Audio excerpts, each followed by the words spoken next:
Hey everyone, it's David here. Today we're making Pop-Tarts from scratch. So let's get started. That's 2.5 cups plus 2 tablespoons all-purpose flour, 1.5 tablespoons of powdered sugar, 1.25 teaspoon of kosher salt, an optional 1/2 teaspoon of cardamom, and 1/4 cup of salted pistachios that have been blended like crazy. So now we're going to whisk that all together, and let's get the shortening, add that in, and cut that into the dough until you see small pieces of shortening remaining. Now let's add our very cold butter in 2 batches, starting with half the batch. Let's blend that in until we see small pieces remaining. And now we're going to add the rest of the butter and continue blending with our pastry blender. You can also use 2 forks or you can use a food processor. Although you do run the risk of overmixing, which can cause the Pop-Tarts to rise a little bit too much and get a little too tough in the oven if using a food processor. Now we've added 4 tablespoons of ice cold water. We're taking our rubber spatula and we're pressing the dry and the wet together. We're not folding, we're not stirring, we're pressing. Now we're adding 4 more tablespoons of ice water, and you see I'm pressing continuously, trying to combine the water and the flour together without causing too much agitation, which will cause more gluten to form. Now we're dumping our dough onto a plastic wrap and using the outer shell of the plastic wrap to form the dough into a disc. We're using this barrier so that we're keeping the warmth of our hands away from the dough. And now we're going to split that dough and wrap it in 2 different pieces of plastic wrap, forming discs for both, and then refrigerate for an hour.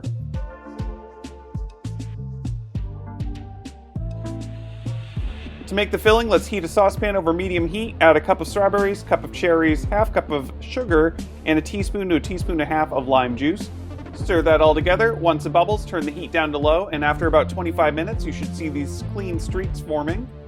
At which point you're going to add a slurry of 1 teaspoon of cornstarch dissolved in 1 tablespoon of water. Give that a good stir, cook it another minute, and it should be ready to go. Pour that into a dish and set aside to cool.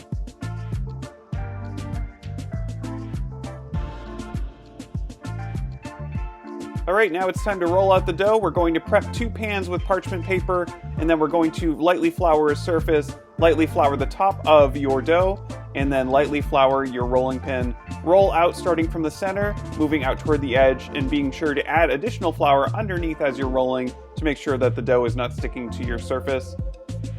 And then you'll keep rolling the first dough until you get a rectangle about the size of 10 by 12 inches, at which point you'll cut off the scraggly ends to make an 8 by 10 inch rectangle. Cut that into 8 pieces. They should each be about roughly 2.5 by 4 inches in size, and then place that on a sheet pan. Place the sheet pan in the refrigerator as you work on the next dough, repeating the entire process. Roll out and cut any scraps you have left and refrigerate those as well. Now let's mix together 1 egg and a splash of milk so that we form a nice egg wash for our pastries. We're going to add 1 tablespoon of filling on half of the dough rectangles, and then on the other half, we're going to do a 1/2 inch border of egg wash around each, so that we can form a sort of glue for when we press the top of the pastry into the one with the filling and then crimp it.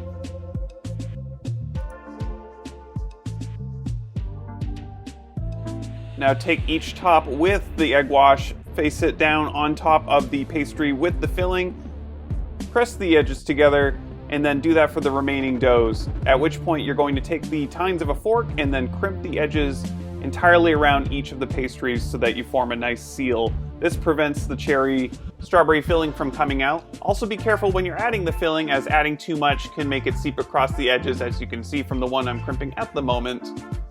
Now poke 3 holes to vent the pastries. This will help them puff up as they're baking. Repeat for the remaining pastries, put them all in one tray 1 inch apart, and bake until lightly golden.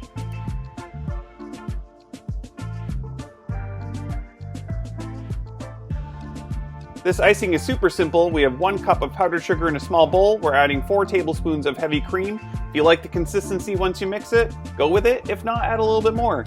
We've added 1/2 teaspoon of vanilla and 1 teaspoon of corn syrup. Give that a good stir and drizzle it over those cooled pastries. Use a spoon to spread it out if you'd like. Add some pistachios, add some sprinkles, whatever you like. And enjoy those freaking flaky layers. Oh my gosh. Please subscribe and thanks for watching.